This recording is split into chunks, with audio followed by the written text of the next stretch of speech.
Précédemment, dans Macaron Cassis Violette. Le Rassemblement national a organisé une manifestation, mais peu de gens sont venus.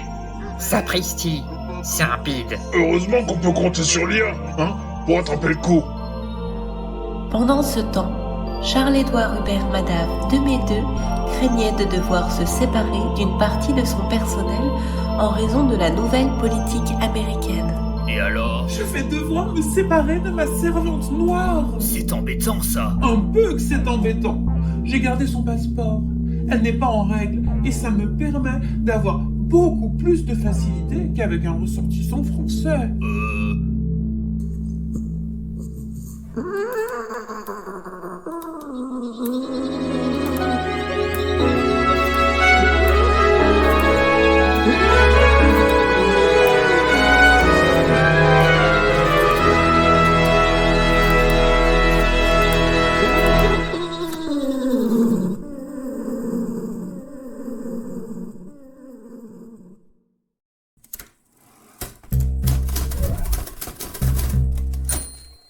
Pour parler des dangers de l'ultra-gauche, je reçois messieurs Jean-Sébastien Artrit, Jean-Claude Prurit et Jean-Michel Névralgie. Bonsoir, monsieur de Barbarie.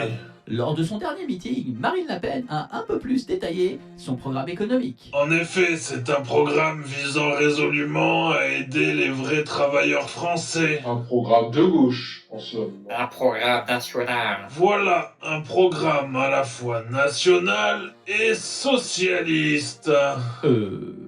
Il faut au moins ça pour s'opposer à l'incroyable violence de la gauche. Rendez-vous compte, ils veulent que les plus riches contribuent au même niveau que la classe moyenne. Quelle outrance. Et ils font voter leur loi à l'Assemblée nationale. Décidément, le fascisme est à gauche. Attendez, si le fascisme est à gauche et que Marine Le Pen a un programme de gauche, alors... Oh là là, le confusionnisme, ça complique tout. On n'a qu'à dire que le problème, c'est les Arabes. Et les noirs? Et Mélenchon!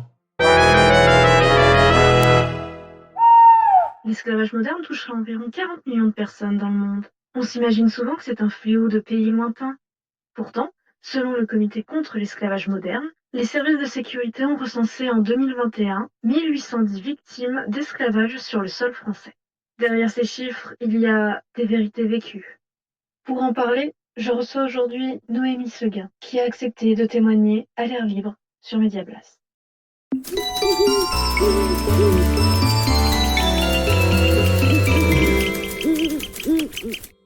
Bonjour Madame Seguin. Bonjour, Madame Sagout.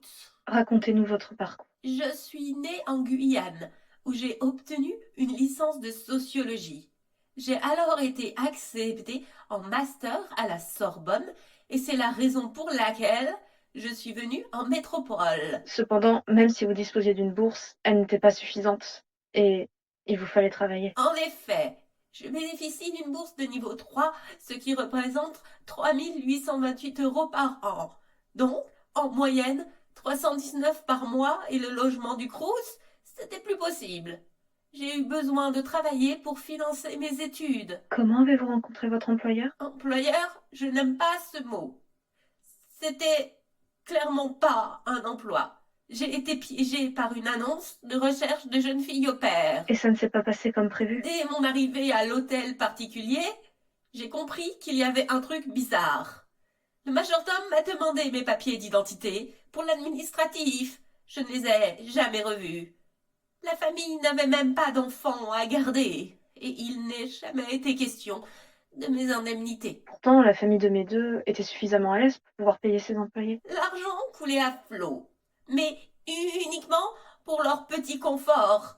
Nous, les domestiques, nous n'étions pas payés, nous ne pouvions pas sortir, étions nourris avec les restes, après les chiens, et nous dormions dans un coin du grenier, sur un vieux matelas qu'il fallait se partager. Néanmoins, vous avez réussi à fuir? Un des chiens est tombé malade, et j'ai dû accompagner le majordome chez le vétérinaire.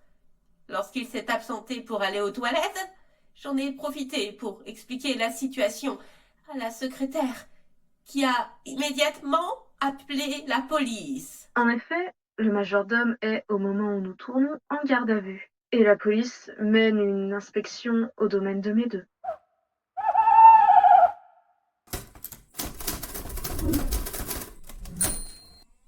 Pour parler de l'actualité brûlante, je reçois celui qui est au cœur de la tourmente, monsieur Charles-Édouard Hubert Madaf, de mes deux. Bonsoir, monsieur le Barouari. Vous êtes victime d'une odieuse manipulation ournie par vos propres domestiques qui a conduit à la mise en garde à vue de votre propre majordome. Pouvez-vous nous dire ce qui s'est passé? C'est horrible. Je suis touché en plein cœur. Trahison au propre doigt. Ça m'apprendra à être généreux, à recueillir des oisillons tombés du lit et à leur trouver un travail. Il s'agit de votre servante Noémie Seguin, n'est-ce pas? Rendez-vous compte. Les près de vent m'ont séparé il y a quelques semaines à peine. J'ai fait des pieds et des mains pour qu'elle ne perde pas son emploi et voilà comment elle me remercie. Vous avez déclaré à la police qu'elle est partie avec l'argenterie ainsi que de lithogravures de Picasso. Celle qui était dans mon bureau, ça me fend le cœur.